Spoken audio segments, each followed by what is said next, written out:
Marcos, capítulo 8. Naqueles dias, havendo muito grande multidão e não tendo o que comer, Jesus chamou a si os seus discípulos e disse-lhes: Tenham compaixão da multidão, porque há já 3 dias que estão comigo e não tenho o que comer.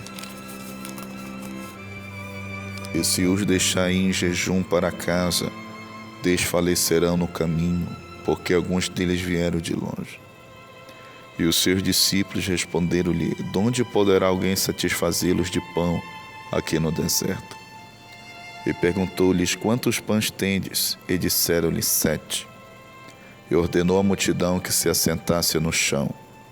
E tomando os 7 pães e tendo dado graças, partiu-os e deu-os aos seus discípulos, para que os pusessem diante deles. E puseram-nos diante da multidão. Tinham também uns poucos peixinhos, e tendo dado graça, ordenou que também lhes pusesse diante. E comeram e saciaram-se, e 2 pedaços que sobejaram levantaram 7 cestos. E os que comeram eram quase 4.000, e despediu-os. E entrando logo no barco com seus discípulos, foi para as regiões de Dalmanuta. E saíram os fariseus e começaram a disputar com ele, pedindo-lhe para o tentarem um sinal do céu. E suspirando profundamente em seu espírito, disse: Por que pede esta geração um sinal? Em verdade vos digo que a esta geração não se dará sinal algum. E deixando-os, tornou a entrar no barco e foi para o outro lado. E eles se esqueceram de levar pão, e no barco não tinham consigo senão um pão. E ordenou-lhes, dizendo: Olhai, guardai-vos do fermento dos fariseus e do fermento de Herodes. E arrazoavam entre si, dizendo: É porque não temos pão.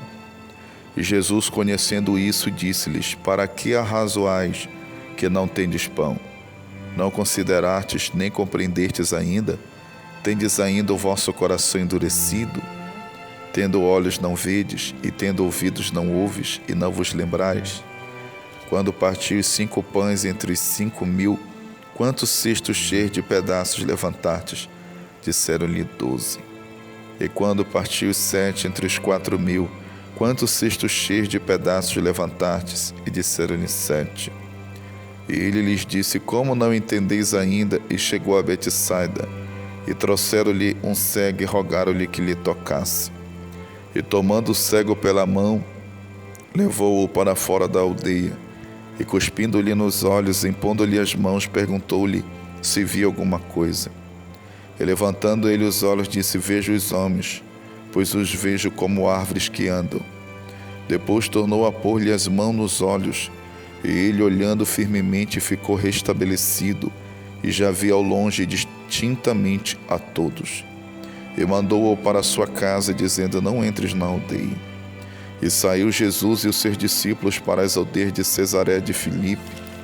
E no caminho perguntou aos seus discípulos, dizendo: Quem diz os homens que eu sou?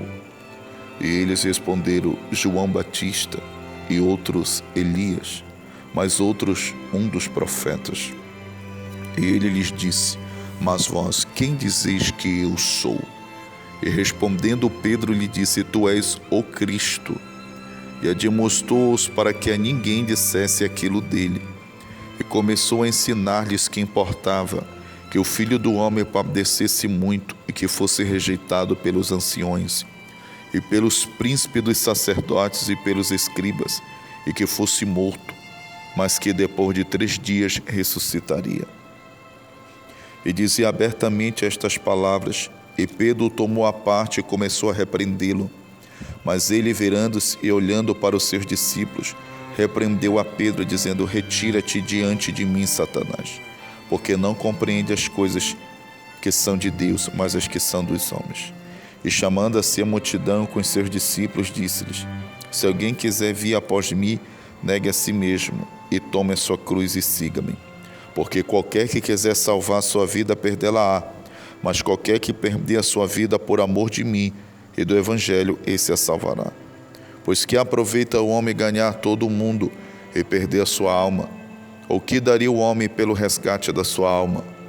Porquanto qualquer que entre esta geração adúltera e pecadora se envergonhar de mim e das minhas palavras, também o Filho do Homem se envergonhará dele, quando vier na glória de seu Pai com os santos anjos.